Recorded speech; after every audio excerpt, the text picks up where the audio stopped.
point now where I think they're really not. They just don't have the hunger anymore. You know, they're like they expect to win these games, and they just got outcoached, outplayed, outhearted. And did you notice that every single play, Clemson was just like looking to the sidelines, and then, you know, Justin Fields would go to the line, he'd look at Ryan Day, and Ryan Day would say, hike it. And yeah. Clemson was just like looking towards the sidelines, and they were, you know, they weren't even set. They were lost. They were confused. They got outcoached completely on a whole nother level in that game. They were not in it. And I go back to the Notre Dame game, and I think it was 2015, you know, where they just had so much heart and will to win the game. And then when they, you know, the BYOG game, bring your own guts, I mean, and then just Dabo Swinney just coming out this year, just so weird of him to just say, you know, just throw so much shade at Ohio State, give them so much fuel. It's just such a weird. I just didn't understand the play calling. I mean, it was just Ohio State just absolutely outclassed, outplayed Clemson. That game should have been worse than what it was. I mean, it was bad. Wow. So what do you have to say about Clemson's approach and their attitude and maybe getting a little full of themselves and not quite having the edge that they've had in the past? I don't want to in any way discount what you have to say. So hear me out on this one, because I think that you may have something, but I'm not going to necessarily confirm it, because you're talking about anytime we bring up a topic about motivation, incentive, drive, unless we see evidence of it on the field, we're basically conjecturing what's in individuals' heads and hearts. And it is human nature, when you reach the pinnacle, when you reach the top, to become a little bit comfortable. That's human nature. But we also know that Clemson has reached the top, and it's been now 6 years since they've reached the top of college football, and they've been able to basically maintain it. It's only been 2 years since they won a national championship. And then the other thing that Nick Saban has actually talked about is that when you have a superpower kind of program like a Clemson, then you bring top recruits in before they've ever worked to achieve anything themselves. They almost feel entitled, that they can automatically feel like, well, yeah, I'm part of this. I'm part of the Clemson dynasty, even though they're just a freshman and they haven't done a damn thing yet. But they just feel like they're part of it, like they've won the championships, and they have to be reminded, no, we won championships before you. You need to earn your championships, and you need to work your butt off to join the rest of us and for us to maintain and continue to excel.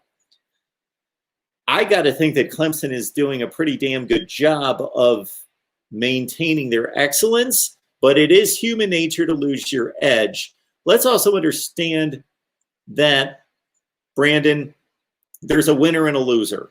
So I don't know what you do for an occupation, but when you go out there and you work, most of us are not in the situation where we're competing against somebody else.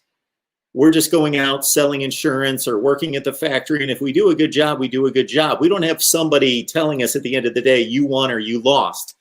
And so there can only be one winner. And we do have a gold medal mentality, especially in our country, that if you don't finish number one and don't win the championship, then you failed. And that's a very difficult thing to do. There's only going to be one winner.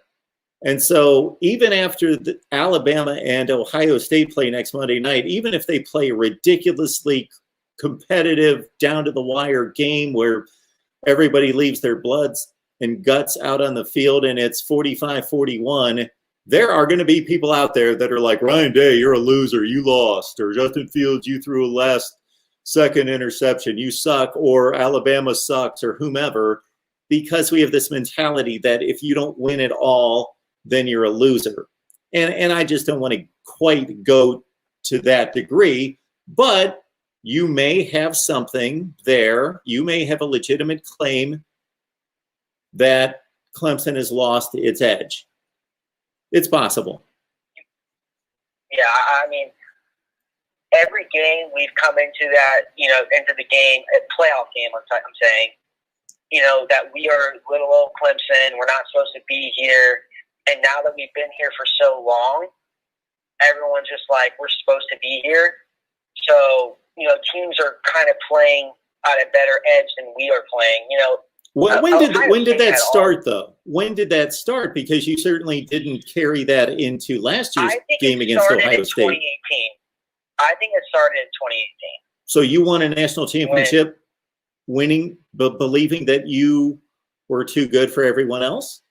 Yeah, because let's just remember, because when we went to the 2019 championship, Clemson just got outplayed, outcoached. Bobby Durkins, I know he calls in your stuff all the time, and he says the same thing. They're not hungry anymore. They're just, we're getting to the point now where we're making, I don't want to go to the playoffs and just get blown out. We got blown out today. And I mean, just on every phase of the game, I mean, it looked good in the beginning of the game, but, Brent Venables, I mean, he was just so out-coached. And, it was like Ryan Day looked at the film and he saw that, if an offense gets set up and, they do that, the quarterback does a clap and they look at the sideline, they know that Ryan Day knew that Brent Venables can adjust his scheme to what formations he saw. So what Ryan Day was doing was basically, if you saw during that game, they were breaking the huddle and they were going quick. I mean, the offensive line was right to the line of scrimmage, and Ryan Day said, hike it. So Brent Venables could make in-game adjustments in during the play. He couldn't make adjustments to really adjust to what they were doing. So all these players were out of sorts. You saw James Scalzi pointing Mike Jones to go the other side. Braylon Spector go the other side. They were just so out of sorts, and they just got. I mean, from a defensive perspective, from Brent Venables' perspective, they got out-coached. They really watched film, and they got. I mean, they broke it down, and they said, "This is how we're going to beat them." Okay, again, I wouldn't get confused with being out-coached with not having enough hunger or desire. So, Brandon, I don't know if you remember. If we go back to 2014, if we were sitting here on the same night, New Year's night, 2015, after Ohio State just beat Alabama, there were people, and I remember hearing it from Paul Feinbaum, hearing it from Colin Cowherd, that Alabama was done. They lost their edge. Nick Saban had lost it. There were 2 consecutive years that they didn't get to the national championship game because the year before they lost on a crazy kick 6 to Auburn, and missed the national championship game by a whisker and lost the Sugar Bowl to Oklahoma. Then that particular year in 2014, they lost to Ohio State in the playoff in a great game to basically an NFL team. And suddenly Nick Saban had lost it and Alabama had lost it. And what has happened since? So I hear what you're saying, but I think that there could be a difference between being out-coached and losing your edge, your desire, your attitude, your hunger and drive. That I don't believe. Did they get out coached tonight? Yes, they got out coached. Right, and the whole mantra of the season was Clemson could not run the football. So they found other ways to run the football via the screen game, and then with the Trevor Lawrence, he run the counters and stuff like that. So they tried to run that. Ohio State was stopping that really well.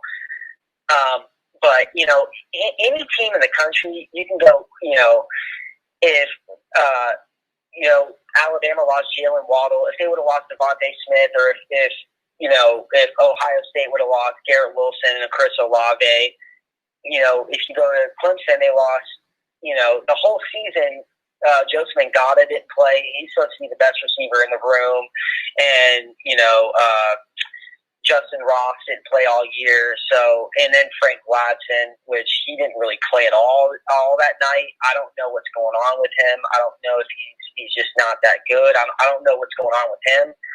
But they've suffered with losing their three starting receivers. I mean that's no team can really recover from that. And they did a good job all year with maintaining a good offense. I mean they really had a good offense all year.